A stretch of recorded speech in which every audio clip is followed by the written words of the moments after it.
Good afternoon, ladies and gentlemen. This is National Master Laurent Belakis, and today we have a special guest. We have the Commissioner of the League, Ed McKenney. Hey, how are you doing, Bella? Good. Thanks for coming and stopping by. And today we will take a look at the Lower Bucks County Scholastic Chess League standings. So we have here the Eastern Division. What do you think? What's your take after... the season is almost over, so what do you think about it? Yeah, I think Holy Ghost Prep had a really super season. I didn't expect that. I didn't expect that They either. haven't lost any, and yeah, it looks like they could go 10-0. And Pennsbury's probably right where they belong, and New Hope Academy is probably right where they belong. The other teams are pulling up the bottom, but it looks like the top three there are all going to be in the playoffs. I'm surprised that Holy Ghost Prep was so consistent, winning 9 matches in a row, and that it was about between Holy Ghost Prep, Pensbury, and New Hope Academy Yardley who will qualify from this division. What do you think about Central Division? Central Division is probably, I think it's the strongest division. Absolutely. Because they have Abington, Council Rock has excellent players. Lower Moreland has excellent players, and Abington is just strong from top to bottom. And if you look at it, they've won 41 boards out of a possible 50. That's pretty good. They've played all 10 matches, and that's pretty super. And then I'm in Doylestown, and we had to play Abington, Council Rock, and Lower Moreland twice, and that was really tough. And all we could do is put up a good fight. And we're hoping that Williamtown and Upper Dublin can get their acts together for next year and do a little bit better. I'm surprised in one way that they lost the match, because it looks so consistent, and the team is very, very balanced. It's not like one player is a master level player like a 22 and one player is like 1,000. They are all around 13, 1400s, and even they play better than their ratings. But they won 8.5, so 8 wins and 1 tie. And Council Rock won 8 matches, so it was pretty close. Oh yeah, it was real close. Really, really close. And of course, in the playoffs, anything can happen. I mean, even Lower Moreland is in 3rd place. In the playoffs, they could win it. Council Rock and Lower Moreland are really, really close in ability, and I think Abington has more strength on the bottom, so that if their top boards can hang in there, their bottom boards are going to win it for them. Absolutely. What do you think about the German Academy? Yeah, 10-0. I have no idea where that came from either. I thought that perfection doesn't exist. The German Academy proves me I'm wrong. They only have 38.5 board wins, so Only. they were. Oh, you can tell they were winning the matches close because. That's all it matters, to win. Right. But nobody's going to ask you. As long as you're winning, it's good. How many points you win? Everybody will ask you how you did.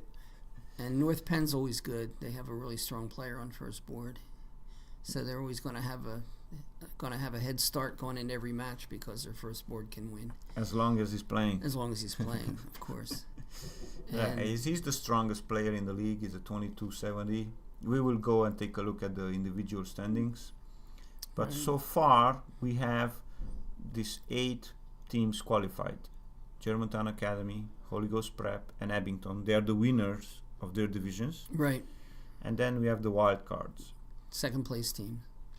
So Council Rock, South, New Hope Academy, North Penn, Pensbury, and Lower Moreland.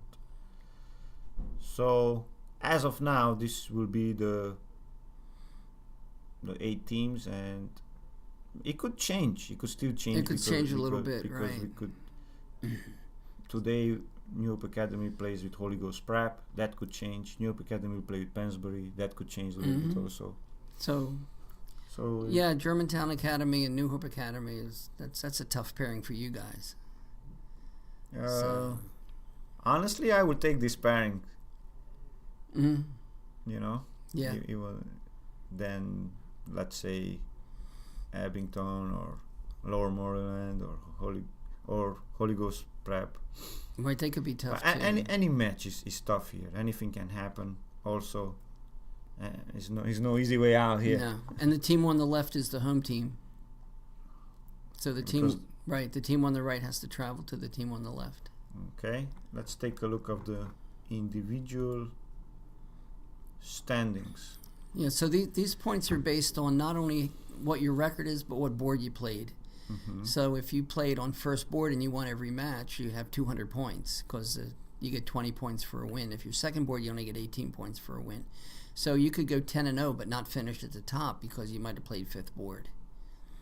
So Of course, you're gonna get more points on the first board because it's harder. It's harder to win on first board, of course. It's more harder to have a record of 10 wins or 9 wins in a row than on the last board, where it's much easier where you play with an unrated player. Correct. So, who do you think will win? Who will be the best player in our league this year?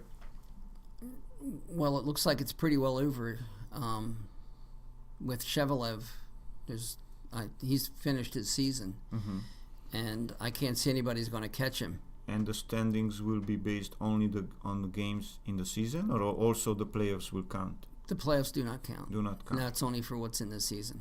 Okay, so then we can say congratulations to Shevelev, right? Mr. Shevelev looks like he got 190 out of 200, which is really good. It's an absolutely very, very good performance. And right, the key is play every game, play every match. You can see Yang from North Penn only played 8 games. I was expecting him to win. He would have had 200 points probably because he is a 2270 rated player. That's a master level and up. Right, so it just depends on. But he didn't play all his matches. Yeah, and you need to do it for yourself, but you also need to do it for your team. You have to be there every time. Mm-hmm. So we give awards to the top, I think 18 to 20, depends on how the numbers fall. But usually there's one for each team, assigned prize. And sometimes if it's really close, we'll give a couple of extra prizes. What's your message to the teams that didn't make the playoffs? And to those kids, the students that they struggled and they tried hard and they didn't make it?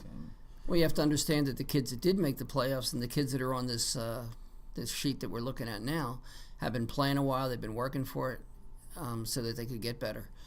And if you didn't do it this year, you just have to hang in there and keep trying. You got to keep working. There's nothing easy about chess. It's a lot of work, and you got to dedicate the time and the effort.